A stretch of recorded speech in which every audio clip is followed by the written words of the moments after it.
discussion tonight.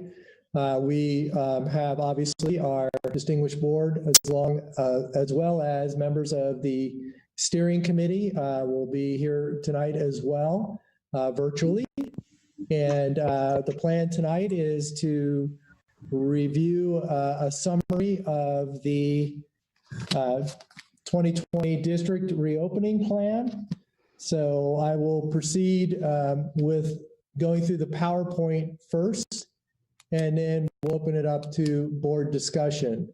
I may call on steering committee members to help answer a question or provide additional information as needed. So we'll be using the chat box to make sure that I can't see everybody at the same time. So board members, please just say question and Courtney will call on you. And if needed, I will ask for members of the steering committee to add on to an answer or clarify an answer. So with that, I'd like to start to maximize our time for discussion. Next slide. So I just want to make sure that our audience tonight knows that we have put in a lot of work into the development of this plan. We have over 100 committee members. I'm not going to read off all the names, but just to give you the sense that this has been a very collaborative and comprehensive group of staff, board members, students, healthcare professionals, parents. So quite a list. So Courtney, can you go to the next slide? There are 9 subcommittees. Again, you can see how many people have been participating on the subcommittees. Next, please. Again, subcommittees covered a wide variety of areas that are required to be part of the comprehensive reopening plan as required by the Office of the Superintendent of Public Instruction. Next. So I do want to say thank you very much for this group of volunteers. They've spent countless hours working on this, and so they deserve a lot of kudos to all the work that they have done throughout this summer. Next. So again, a timeline, subcommittees were formed and began weekly meetings right after school let out, that following week. They've been meeting all during July, at least weekly, sometimes at least once weekly, sometimes multiple times a week. They've been working on finalizing recommendations. They were putting the fine touches on those recommendations August 1. So we've had about 4 days to continue to review, discuss, have some additional conversations regarding this living document. August 5th is today, and we're presenting you the draft plan to the school board at this work session. And on August 12th, I'll be bringing the final plan for approval for the board. Our final plan also must be submitted to OSPI. Again, the key takeaways: we had 1 steering committee, 9 subcommittees, 103 committee members, countless hours of collaboration, planning, and problem solving for a safe start to the upcoming school year. So it's been quite a summer. Again, the decision-making process has been pretty comprehensive. Formation of the committees, obviously, inclusion of local health professionals, including the Department of Health, Whitman County, students, parents, and staff. Each group was charged with addressing a component of the OSPI reopening guideline requirements. Also, again, Department of Health regulations and government proclamations. So we had to navigate several different guiding structures throughout the planning process. We conducted 2 surveys, and those results were used to help guide the planning and decision-making process.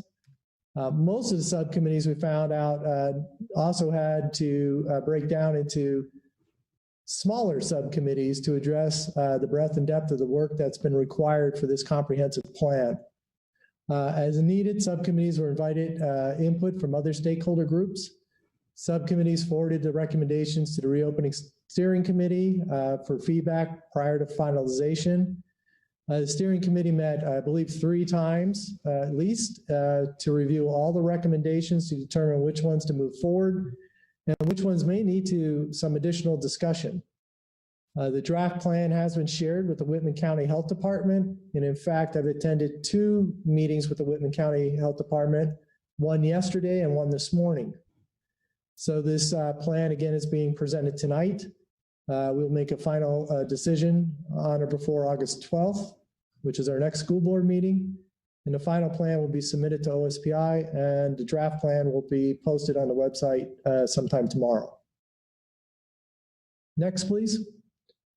So Teaching and Learning Subcommittee, I'm going to turn this over to Roberta, who is the co-chair, along with Jim Bruce, and ask her to kind of hit the highlights. So you can see outlined that these were pieces that I had to identify. First off, the learning management system. We stayed with the same ones that we had utilized last year, Seesaw for grades K2 and Google Classroom for grades 3 through 5. We really spent a lot of time in our committees talking about communication and ensuring consistency. Our feedback that we got from our families as well as our staff was, we've got to create better communication. And so we've identified that by establishing drop days and times for assignments to go out, and also ensuring that everyone has access to a week at a glance. We want to ensure that we have synchronous and asynchronous learning experiences should we be at a distance. At elementary, that would be 2 30-minute learning meetings 4 days a week, with that 5th day as an opportunity for small group instruction. And then as secondary, each class would meet minimum of 2 times a week during the assigned time. Assessment, we identified assessment pathways and common language, looked at assessment and grading guidelines, and also created ways to provide appropriate feedback when we're at a distance. And professional development, really, again, this is all around the learning management system. Spent a lot of time putting that together. And then assessment and feedback. Social emotional teaching and learning is a required component of professional development, as is educational justice. And as a team, we really felt it was very important that should we be at a distance, we needed to provide students and families with professional development and ongoing support to be able to access those learning management systems. We have worked to establish a plan for identifying essential standards, and we've also been tasked with student engagement and developed some recommendations in that area. And then attendance floats between this committee and another one. The key point to that is that the state still hasn't released the requirements for attendance, but we will continue to work to revise that. Thank you, Roberta. Next. So special program subcommittee recommendation summaries. I'm not sure if Christina is on, but Christina, you can add in if I miss anything. Again, this group met following a lot of comprehensive guidance that came out basically at the end of July. But they have done some great work. They have put together service delivery models, both for if we were hybrid or for distance 2.0. Some home-based services for students at main severely health compromised. Looking at criteria for students for special ed services who may need face-to-face learning because they cannot access distance learning at all. An identification process. They also looked at ELD, looking at our English language learners and putting together video conferencing, in-person distance learning, looking at HiCap, looking at Core Plus, which is Title and Lap services, and again, looking at technology requirements and translations as needed. So the group did quite a comprehensive piece to the plan and worked very, very hard on putting this together. Social emotional well-being subcommittee, again, another committee that did extensive work in the area of coming up with a social emotional screening tool for all students. We're in the process of purchasing that tool. Social emotional interventions, we know that that's going to be really important to our students, and we're looking at how we will integrate that into our existing RTI teams.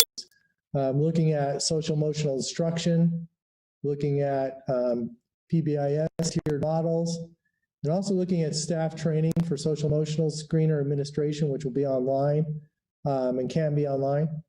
Training for staff on, again, identifying signs of mental health concerns, depression, substance abuse, looking at ongoing social emotional professional development for our staff as well. That's very, very important. And this is also a component that OSPI requires us to address, the overall social emotional well-being of students.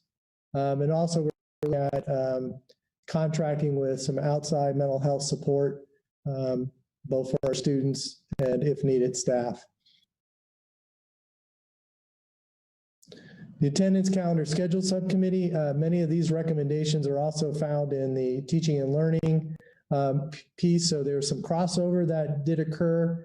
Again, distance learning option for families in the event that a hybrid schedule started. So what that means is that we have had some parents request that they may not be comfortable with a hybrid schedule and sending their students to school in person and wanting an online option.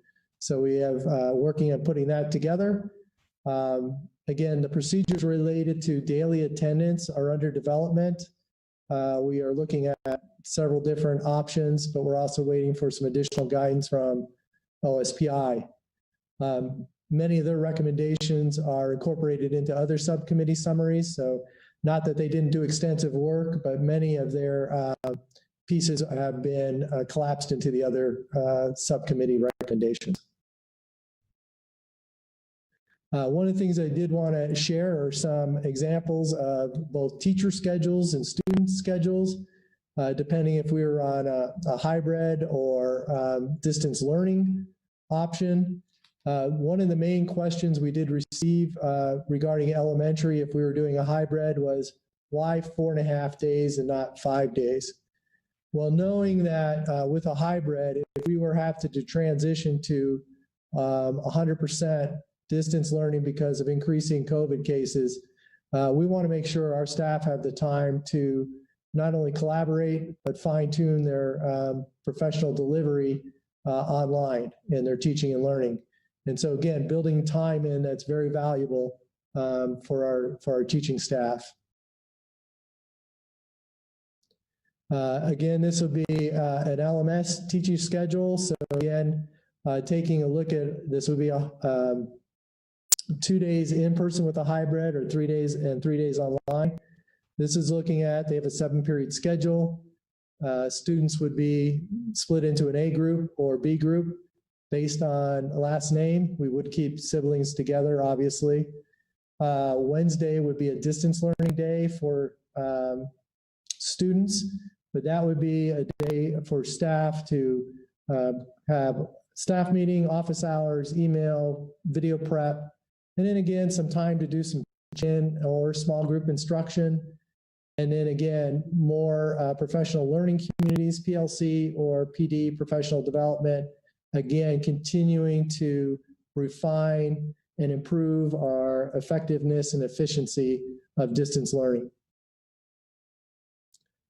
PHS models exactly the LMS teacher schedule, only they have 6 periods, not 7. An example hybrid student for an elementary, this again is an example.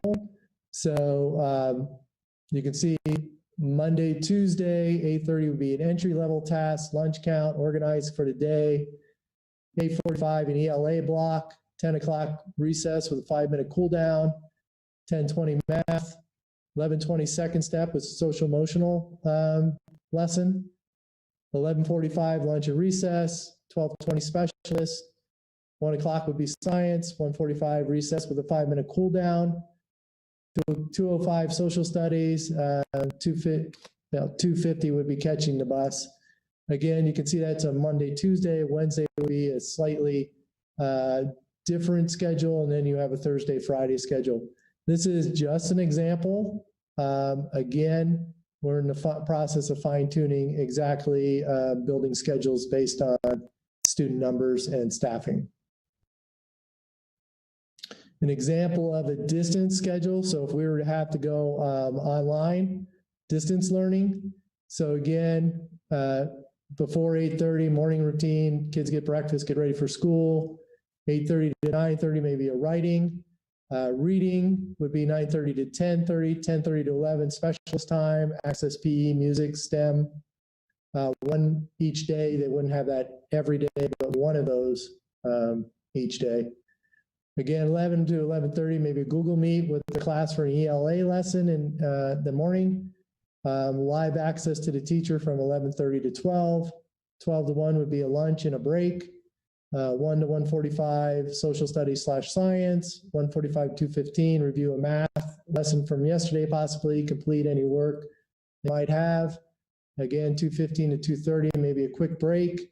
So they're ready for math at 2:30, 2:30 to 3, Google Meet with their class for a math lesson. Again, what we're trying to detail is a very efficient and effective distance learning 2.0. So it kind of follows what I'll call maybe a former typical schedule. Next. Again, example of a hybrid model. This is a PHS, it'd be grade 9. This is only group A. So if you were an A student, again, you can see on Monday, Thursday, you would be in person at school. Tuesday, Wednesday, and Friday, you would be distance learning. And again, kind of following the school periods going from 0 period to 6 period. Next.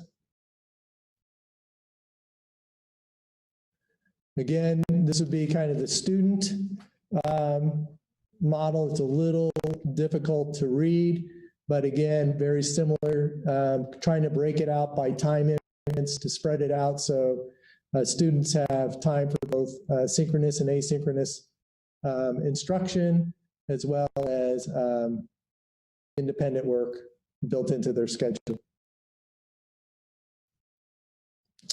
The technology subcommittee recommendations, I'll kind of go through this quickly. Garen, if I missed something, please chime in. So again, we're looking at a one device, one student.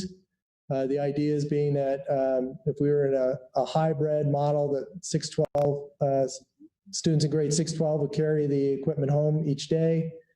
Obviously, if we were 100% online, the students would have those the equipment home with them.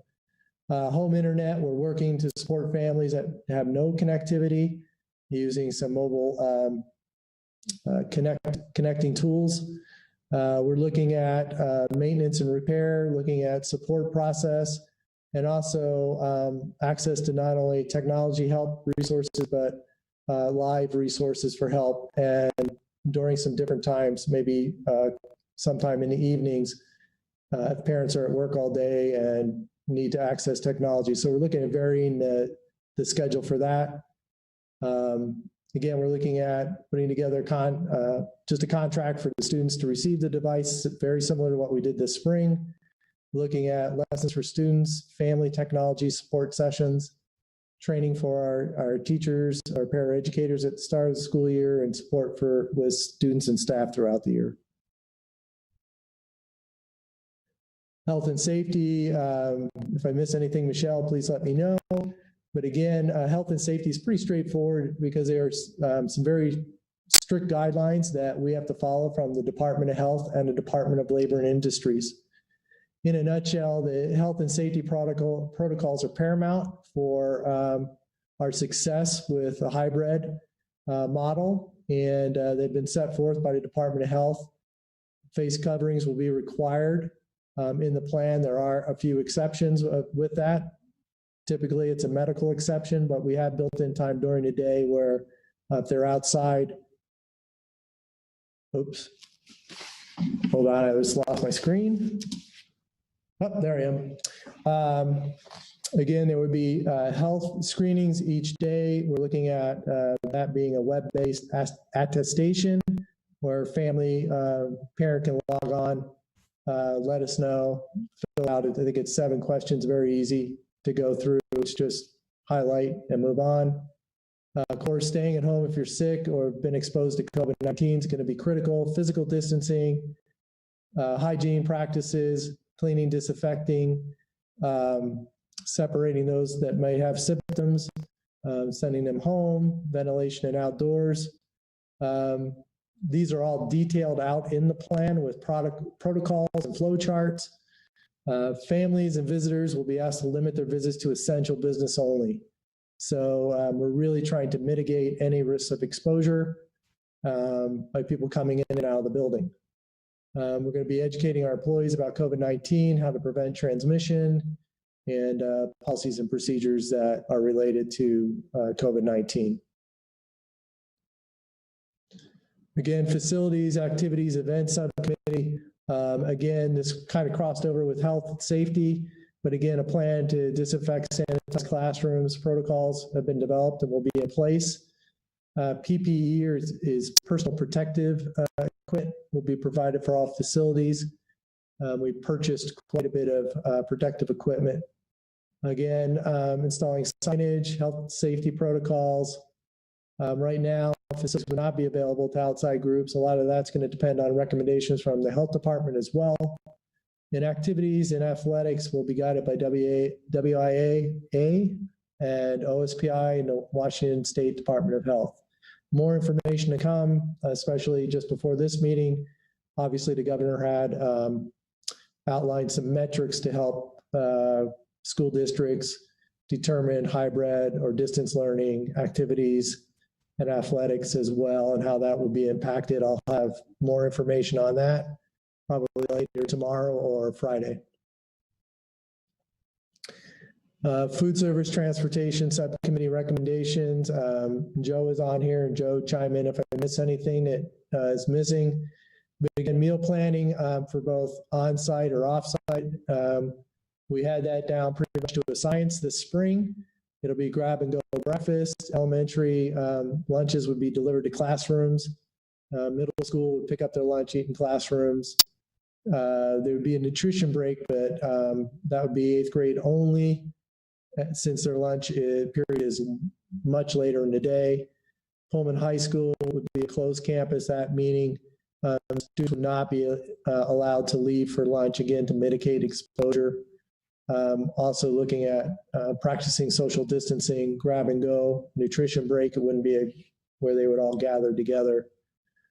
Transportation, again, taking a look at restructuring routes to meet the needs of students and families as much as we can. Open windows, masks required all riders and drivers, social distancing, and again, encourage walking and bike riding to and from school. So again, following the protocols have been drafted.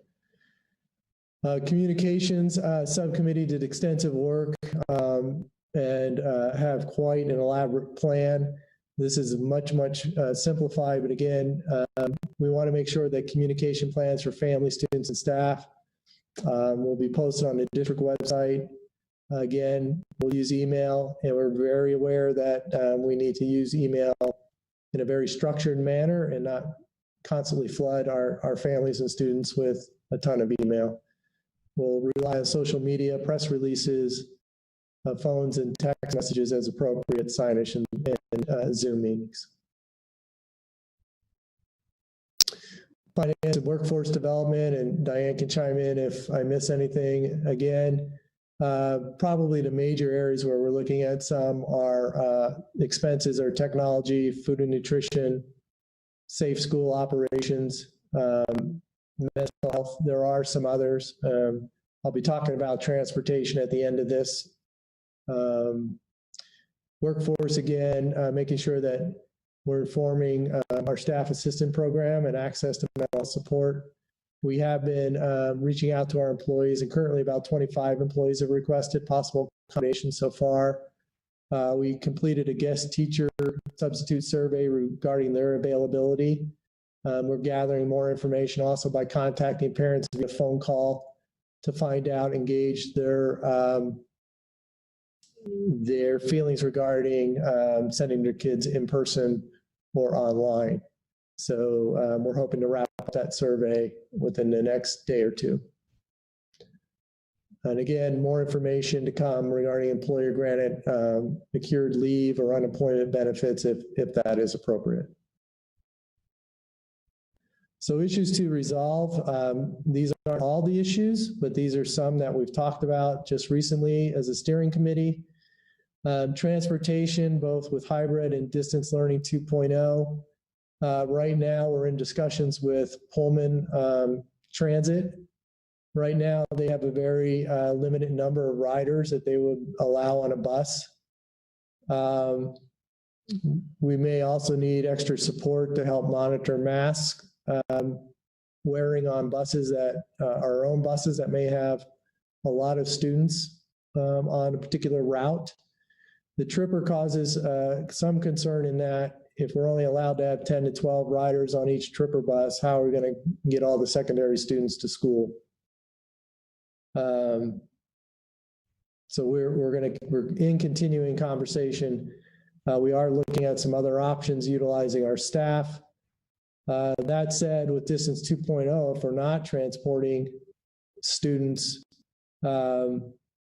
we have many of our drivers, and what are we going to do as far as if right now we're only funded on ridership, and if our ridership is almost zero, we have some employees that we would not receive any funding for, and we very much would like to keep our employees employed and working. So that is quite an issue if we go to Distance 2.0 for that particular group. And also I would add, could also impact food and nutrition. Food and nutrition, obviously with food service breakfast is physical distancing, both at all grade levels, elementary or secondary. There would be limited options and no self-service, no salad bars, so that's kind of an issue that we're still working through. With distance learning right now, what we've been told is that would be different than the spring. So we could only provide food service to those who qualified for free and reduced. If you recall, this year we got an exemption where we could feed any student that was hungry. So again, that would impact our food service. Attendance, no matter if that's a hybrid or distance learning. If a hybrid, how do we take attendance when the kids are distance learning? If they are doing distance learning, how are we going to take attendance? And so we're working on that. Staffing, we continue to work with that issue. And one of the issues is if we have folks that may only be able to teach online, do we have enough students to create online classes? How many staffing would we need for online? And again, taking a look at enrollment, if people started online and we were offering hybrid, they wanted to go back to hybrid, or if they started hybrid and wanted to go online, again, that would probably be limited to space availability. And right now we're discussing how long would somebody have to stay in one model or the other if we had an option. We were looking at least a minimum of 6 weeks. Some school districts are looking at a semester or even a year because we have students keep dropping in and out. That's going to be very hard to staff and meet our requirements. Music structures, we're still waiting on some additional guidance from OSPI, but we've also have our group working on some very creative ways to create and adapt to a hybrid model as far as providing music. And we're also looking at specialist schedule, working on what that would look like for music, orchestra, band, choir in a Distance 2.0. There are others, but these are some of the ones that we were discussing this week. So next steps, again, submit the plan to Whitman County Department of Health for review. That was submitted today. We're reopening plan that's happening right now. The plan is to post the reopening draft plan on the district website. And again, present the reopening plan at August 12th board meeting. We also need to complete the reopening template or grant and submit that to OSPI. We also have to finalize our staffing based on enrollment aligned with the reopening plan model and begin professional development activities as outlined in the reopening plan. I do want to note that we're going to continue to monitor and adjust this plan as conditions or guidance change. This is going to be a living plan. It's not going to be set in stone. We could get into the situation where we're jumping back and forth between hybrid and distance learning during the year, possibly. We've been advised by the Department of Health, depending on the pandemic and what evolves with that.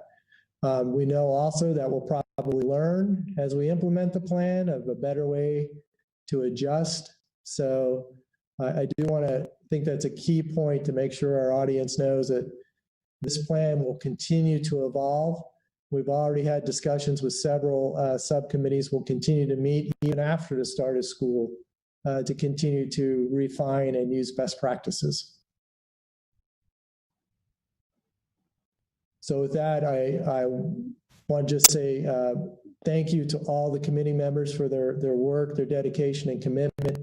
They've just done an outstanding job, and they deserve a lot of credit for this plan because they helped develop it with input from our community.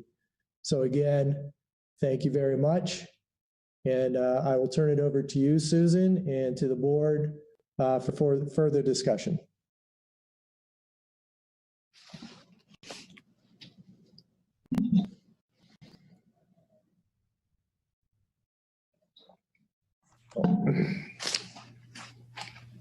Susan, you're muted. No, there I am. There. It just takes me a while to get there, but I'm there. Thanks, Karen. Are there any questions? Courtney, do you see anything in the chat? So far, I don't see anything in the chat. Do any of our board members have any questions or want to reference the plan with any concerns or questions? Steering committee members, if you have a question for a board member, if you could put it into the chat box, and then I'll help moderate through any questions you guys will have for them. Thank you, Courtney. Courtney, I put something in the chat. I don't know, maybe you can't see it, or can you? I did see that PHS only needs 2 lunches. Well, it's not that they only need 2 lunches. Justin and I talked today, and he's not sure he can make the schedule work doing 3 lunches, just because. Okay. Which I was concerned about, but he was confident he could make it work. But he thinks he can get everybody spread out enough over 2 lunches in the Commons. Perfect. Well Nathan, done, Justin. Nate, you have a question? I just had a few small comments, and first off, this, I just wanted to thank everyone for all the hard work that we all put into this. I was on one of the subcommittees. I know we had a lot of meetings, and it's a really thick document. So, it was put together in the last minute, and I just really wanted to thank everyone for their time. I mostly had a question regarding the flexibility statement. I mean, the model of moving back and forth. I know Bob had said we were looking at a 6-week window transitioning. So say, can you explain more about, I think, because in the letter, the statement from the superintendent on page 5, and excuse my kids in the background, it says that people will have the flexibility to move between the models for a seamless transition between in-person and distance learning. I mean, I think that statement implies that it's going to be more seamless than it sounds. Yeah, thank you for the question, Nathan. We've had continuing discussions with this. So one of the things that, and I'm just going to give a scenario, if we have started out with let's say we're in a hybrid model, and We have a first grade with 20 students in there, social distancing, making sure that we meet all the requirements.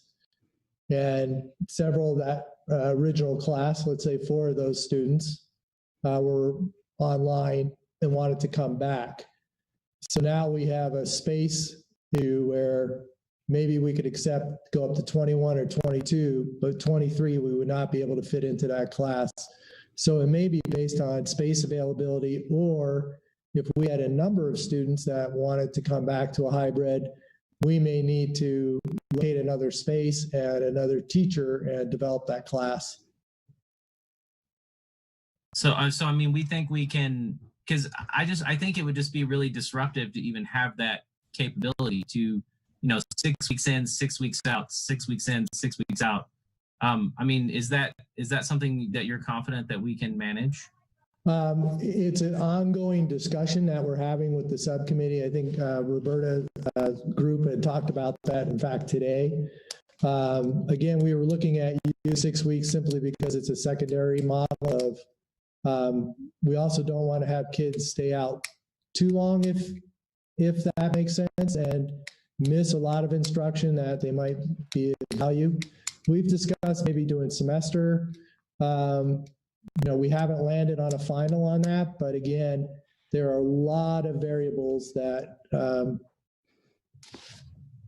we need to take into consideration on trying to make that. Like I said, some districts have done semester, some districts have said, yep, if you sign up for online only, you're there for the whole year. Well, and that's kind of, oh, go ahead. So what happens if somebody signs up for a whole year and that's not working out, and then they've lost a year of instruction or a half year of instruction? So again, we're trying to think of, again, what would be that number? I mean, we just couldn't have somebody just switch, the next day said, oh, I changed my mind. That's not fair to our staff, and we'd have to prepare and make sure that there's adequate staffing and space for those.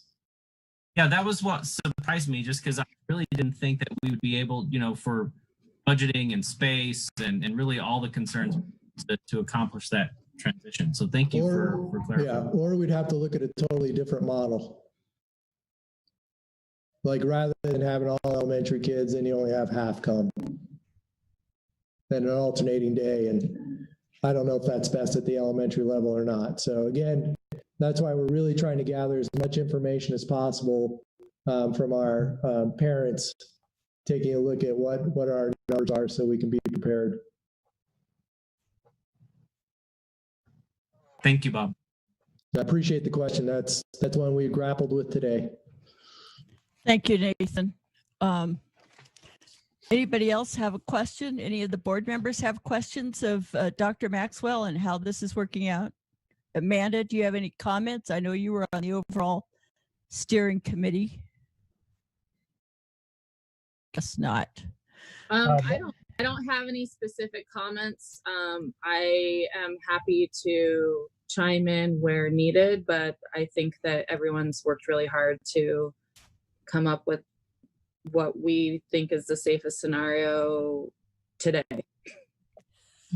At this particular hour in time, it Yeah. just changes. I know that the governor just did a press conference and statement on schools 3 o'clock today, and I just saw a headline saying that very few schools, or he recommends very few schools open. They want it to be all virtual. So I just I had a question. I have 2 questions, Bob. This is actually safety and health. Yes. Wearing my face mask all day, I have to have a break. So if we go with the hybrid model, do we have, and I didn't see anything in the draft about face mask break or something like that for the kids. And who's going to police the kids for face masks? I mean, that's going to be a tough job. Yeah, we're trying to take, obviously if you had a class, that teacher would is more capable of taking them outside, having the mask come off, take a break. Again, it's all about that social distancing. And in the plan, you'll see at recess, we don't recommend that they wear a mask, that they can have a break from the mask. It's a lot of conversation about that, but indoors, we have to have those masks on. So we are aware of that. I will tell you the Park and Recs group and some students that we know locally that hang out a lot at the district office in the play area, wear their masks all day long, running around, and I don't know how they do it, but they have them on and they're doing well. But I know I'm not wearing masks because if not, if someone was in here, I'd be wearing my mask. It's not comfortable, and we know we need to build in some breaks with that. Good, good. The second question, Bob, health safety. I didn't see any COVID-19 testing of staff or anybody. How is that going to be handled? Everybody that's sick stays home, right? Yeah, and we talked with the health department again yesterday and again today. So the health department's not recommending testing for staff. And a couple of the reasons is one that they mentioned is that they're still concerned about the availability of tests and testing people that are not showing any symptoms. The other is if we had a lot of people, hundreds of people go and get tested, that would really impact getting the results back in a timely manner, especially for people that may have showed symptoms. So they're worried about that. And also testing is just a snapshot in time. Just because you test and you test negative, you get that test back 2 or 3 days later, doesn't mean you weren't exposed within those 3 days. Thank you. Thank you. And then Nathan, I see you have a question. Yes, thank you, Susan. No, I wondered, Bob, what you thought. I don't know if you saw the governor's comments earlier today. I know that they did lay out some more stipulations for counties in the moderate risk category.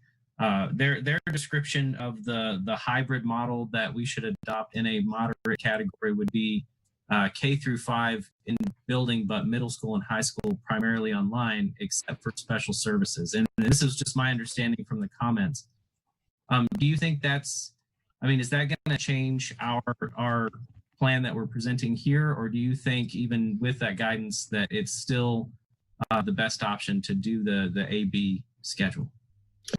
That's a great question. Part of it is we haven't seen the exact metrics, lined out in writing. We hear it verbally. Again, if we were to go middle school, high school online, we have an online distance plan, not only for middle school, high school, but elementary as well. And we also have a hybrid schedule for elementary, middle, and high school. So again, I think part of the conversation we'll be taking a look at, if we fall into that category, is that what we're going to do? Are we going to just do half the students distance learning in elementary hybrid? I think we need to have that discussion. Thank you, Bob. And I think there was one thing I wanted to add, and then I'll be quiet. In the statement from the superintendent, if we could add something that describes, because this is such an exhaustive list of recommendations, in that statement, if we could add something that just says, these recommendations will apply regardless of the situation, quarantine-wise, or what phase we're in, or if we're online or hybrid, just something to state that, this is our plan regardless of the situation, and not that, the plan is subject to change at any moment. Is that? What they told us is that we need to be ready to change it at any moment. And we also have to present a plan that covers both scenarios. So I don't know if we actually could say it's going to change. It's not going to change. And I'm just throwing out a scenario. If we start with distance learning, and in January, the cases drop to 0 or there's a vaccine, it may say you need to go back to in-person learning. The governor could do that, or OSBI could do that as well. So I'm not sure that OSBI would approve a plan that said, nope, we're not going to change. But that's something I could definitely follow up with. I also think that, for distance learning, we know we even in the spring, we learned that we needed to do some things, and we made some adjustments to help with our staff and our students. So I definitely will bring that back to the steering committee. We're going to meet tomorrow morning. And so, but I will be happy to have that discussion with the steering committee as well. Thanks, Bob. Are there any other questions? Okay, I'll just make one little comment here. I think it's important to mention that we've had our district reopening plan, 2 versions already, and it's subject to change. And I'm sure it will change a little bit because the governor just did his press conference afternoon. But we have so many people inputting what we could do. And they general plan, but then every time you come up with a final plan, something changes. The Office of Superintendent of Public Instruction, the governor, the State Board of Education, the State Department of Health, the State Department of Labor and Industries, Whitman County Health Department, Washington State Teachers Union, the Pullman Teachers Union, the Center for Disease Control, and the President of the United States all have been telling us what we can and cannot do.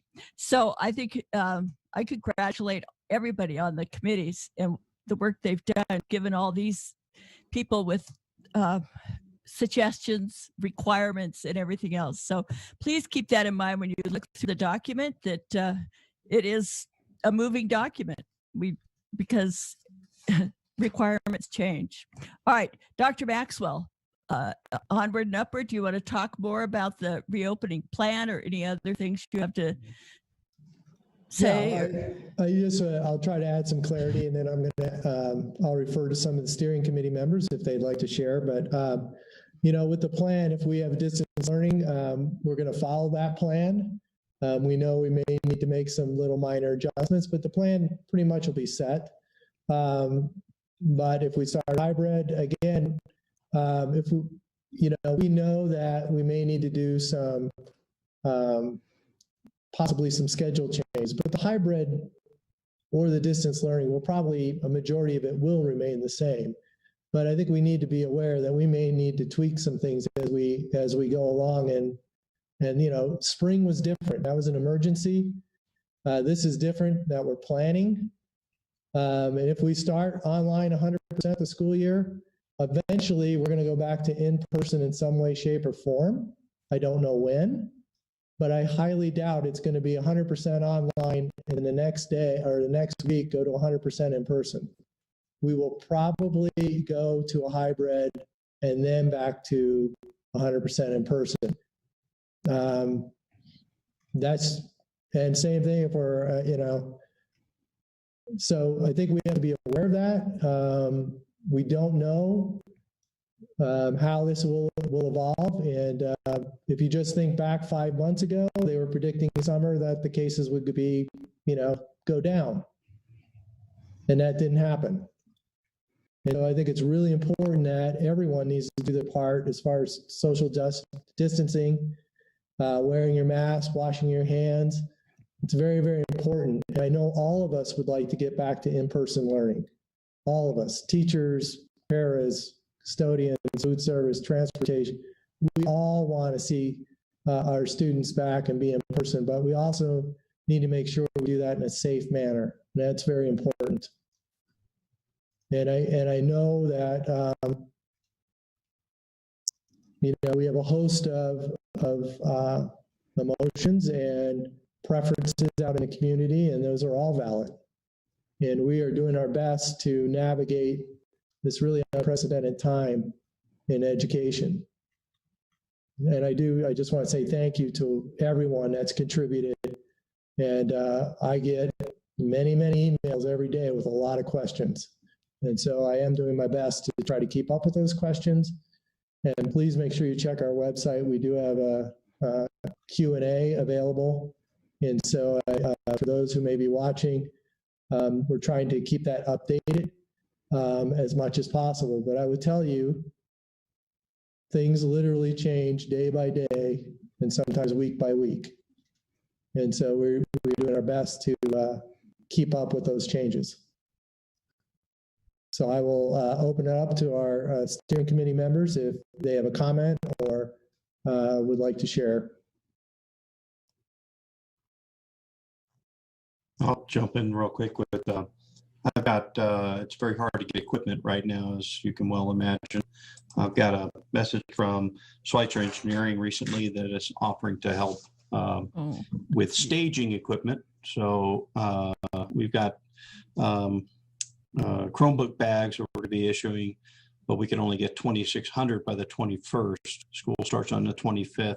It's going to be a close shave to get into the hybrid model for kids taking equipment back and forth. But on the surface, I appreciate Schweitzer Engineering reaching out. And I'm going to need all hands to the tiller to put all that equipment out and get it published. I also am getting support from ESD 101. The student support services, we're going to be putting our documentation online in a digital format through Skyward, where parents can opt in, opt out, and complete forms, and then checkout will be also through Skyward. So each parent will know what device, tag number wise, and equipment that they have and they're responsible for. That should simplify deployment, which means we'll be able to deploy this equipment at the schools rather than a single resource and point. So that's a big plus. Yeah. Thanks, Garen. Any other comments? Oh, I'm sorry. Oh, there you go. Great. Yes, ma'am. I was hoping, I had a letter that I'd written. It takes about less than 4 minutes to read. I was hoping I could read it. It addresses your concerns about hitting this moving target as we are, and continually trying to roll with the punches, and at the same time giving our community some solid ground to stand. I was hoping you'd let me read that. Sure. All input is welcome. Thank you. Thank you. All right. For those on the board who don't know me and those in the gallery that don't, my name is Luke Conley. I'm a biology teacher at Pullman High School and the current president of the Education Association. I'm writing on behalf of our members to recommend that the board makes a safe and reliable decision, and to choose, like almost 90% of the reportedly decided schools in Washington State, to begin the first few weeks of school fully remote. And I make this recommendation, with a heavy heart, knowing that this choice is not without substantial shortcomings. Myself and the teachers I represent, we want so badly to be in the traditional classroom with our students. Our hearts yearn for the same normalcy of education that our families do as well. But unfortunately, the current reality makes a traditional opening ill-advised. Instead, in the face of mounting infection numbers in our community, our choices are much more limited. And I think neither of the two presented options is yet ideal for students, staff, and our community. That being said, I'd encourage the board to follow state guidelines and make a difficult decision to start school remotely. It's my opinion, and the opinion of many of the people who I represent, that the PSD hybrid model has yet to achieve the level of detail necessary for successful implementation. And we think it imposes immense logistical issues with regards to staffing. And while I'm immensely proud of the work that our subcommittees have done this summer, and I think that it's a terrific start, I think that it's an ongoing process, and perhaps due to lack of defined direction, or perhaps due to the breadth of the undertaking, I think the recommendations lack the necessary level of detail to keep students and staff safe. The recommendations surrounding our distance learning 2.0 offering also lack refinement, but the distinction is that choosing remote learning doesn't put the community's health in direct harm. And while children can still spell COVID, and I'm aware that the virus death rates are much lower in children, the same cannot be said for the adults that teach them. And the majority of Pullman teachers, we did the survey, and the majority of Pullman teachers, along with many families, have voiced that they don't feel safe returning to school either. And if safety is indeed our first priority, shouldn't our decision reflect that? If we choose to start online, the simpler and safer of the two options, it can buy the district precious time to further refine this complex hybrid model. After the first few weeks of school, as our health experts learn more about the nature of the virus in the community, as university students settle into Pullman and make their change on the COVID climate known, we can make better and more informed decisions.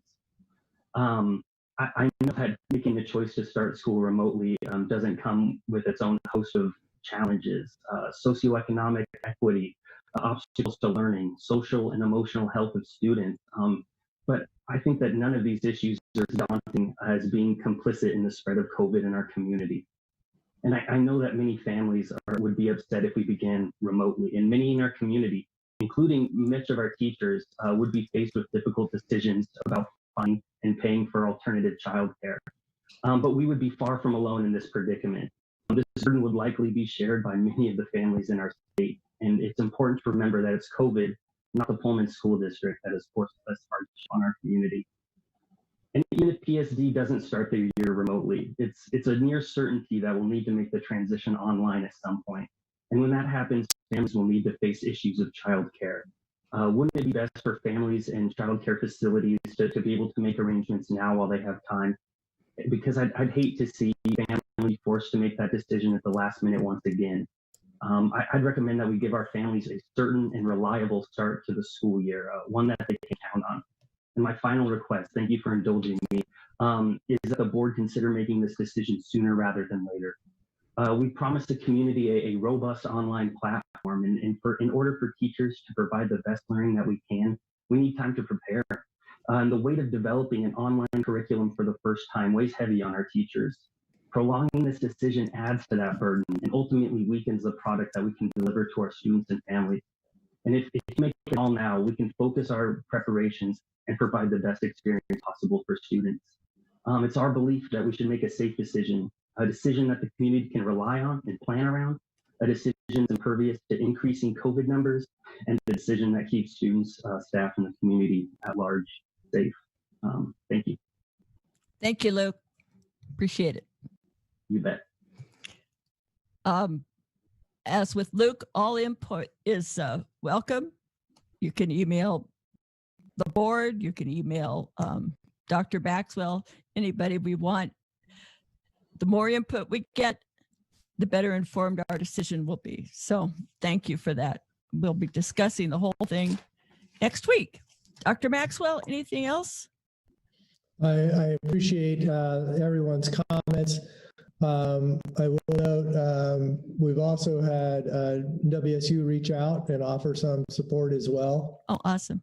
And I don't know if Roberta, if you have any additional information on that you wanted to share or not. So if you've learned any more, I should say. No. No. Okay. There you go. Short and sweet. It's a Which good answer. doesn't happen very often from me. Yeah, I know. Yeah. Yeah. All right. I feel confident. I feel very confident in our plans. I just want to say, I think that the group that, I mean, we had a lot of voices to this. And I think that I just feel very good about where we are right now. Much better than when we had less than 2 days to prepare. Yeah. And the amount of work that people have put into this has just been exponential. And I do feel very good about where we are. And I will add that, I appreciate everyone's comments, but I agree with Roberta. I think we have very good hybrid plan. We have very good online plan. Is it perfect? No. Does it need some work? Yeah, we need some fine tuning to it, but it's a good solid base. I think our plan is, in looking at other plans from other school districts, I will venture to say we have probably the most detailed plan of any district I've looked at thus far. Not that I've looked at all of them, but I've looked at least 8. And so I'm proud of the work that our group has put together. And we are working on professional development to address what Luke pointed out, which I think is a very important point, that, we need to really help support our teachers with online learning regardless. And so we do need to provide them with a strong foundation.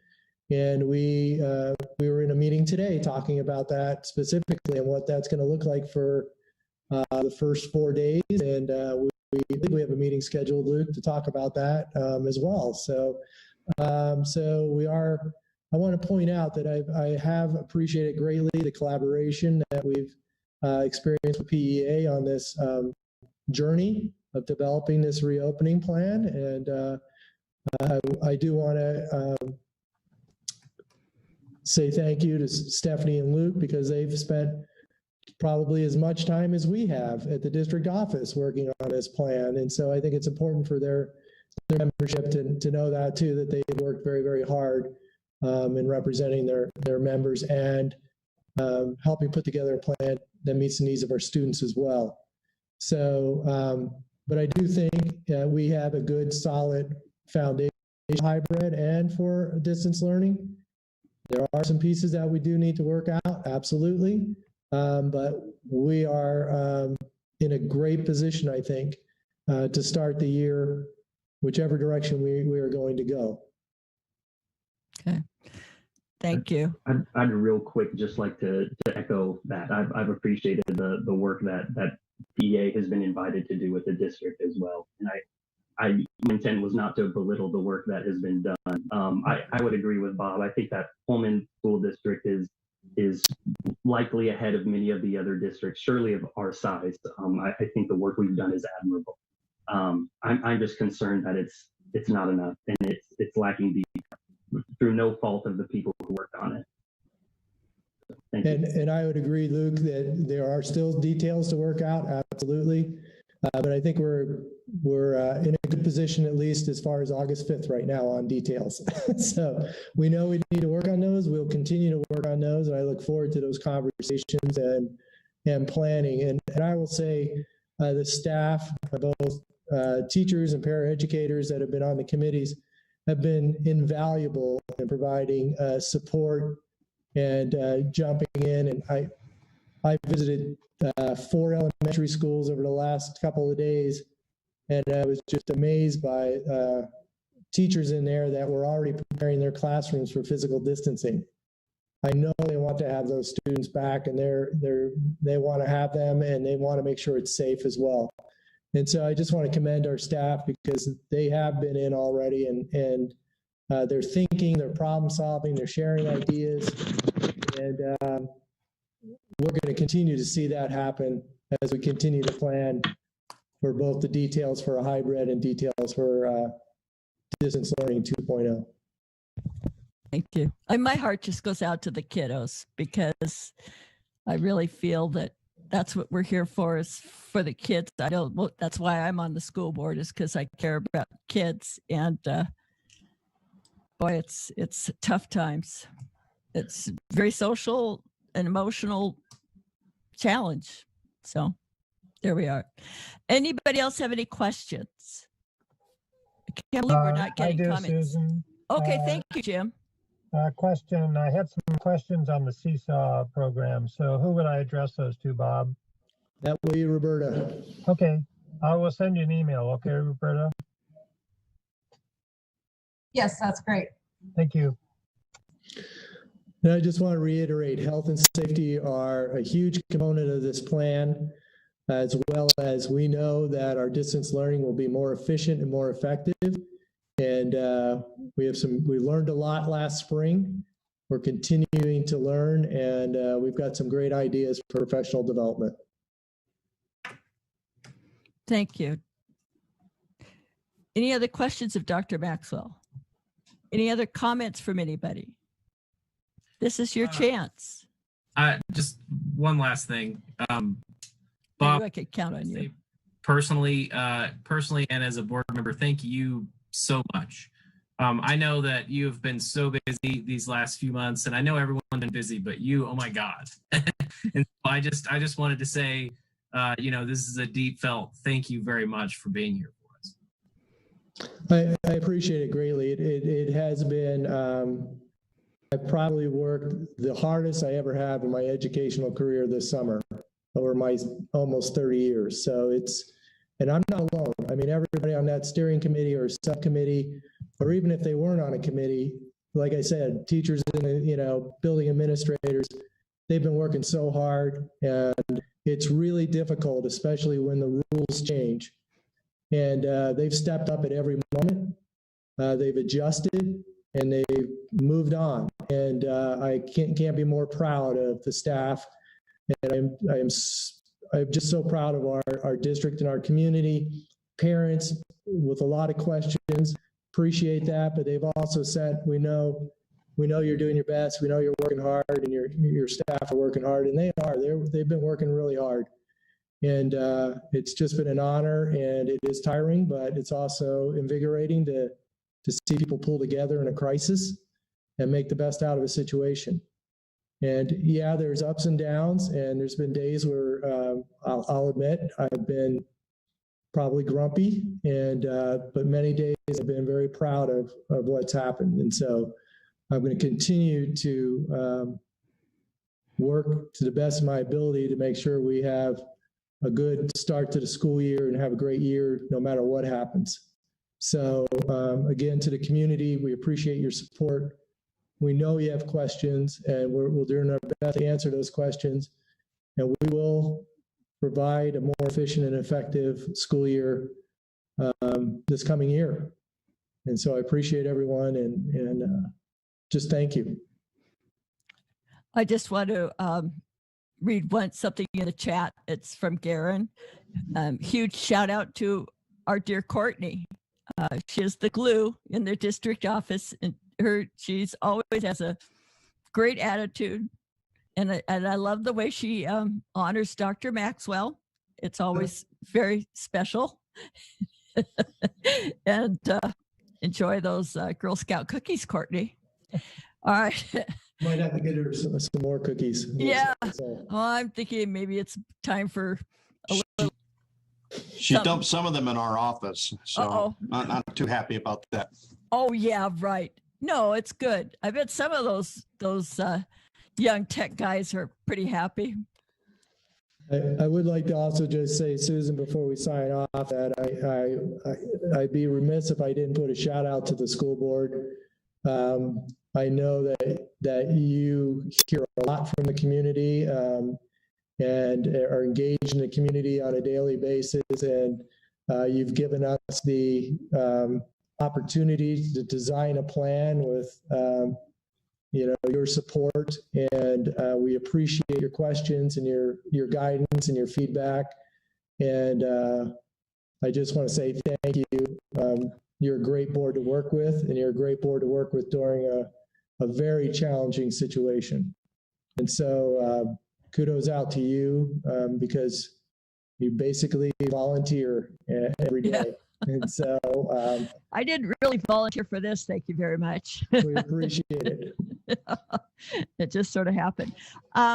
Okay, so it looks like our meeting on a week from today, we need to finalize the plan or make our decision on the plan. Yeah, at least, yes. Okay, so again, people feel free to comment and voice your. Well, there are a couple of people I don't particularly, but they're good friends. I'll hear from them anyway. But please feel free to comment, email us, email Dr. Maxwell. Oh, sure. You can even email Roberta. And and just to let you know, I will be meeting with the health department again by the end of the week to have another conversation. So, because now I've not seen the metrics, I've only heard the metrics, but I'll be having a conversation with the county health department and talking about moving forward. Yeah, I would sure like to hear the clarification on kids 9 and under not being able to transmit. Or it's bizarre, but it would be neat if our little kids could at least come in and meet their teachers and do some in person. Especially the kindergartners that are walking in blind. So anyway, that's my personal opinion. I'm sure everybody has an opinion, but we'll talk about it again on Wednesday. Anything else to add? We have 19 minutes left of our allotted time. I see nothing on the chat. Well, thank you all. All right, I guess that will be it for today, and we'll gather again next week. Thank you all very much. Have a good evening. All members, steering committee for attending.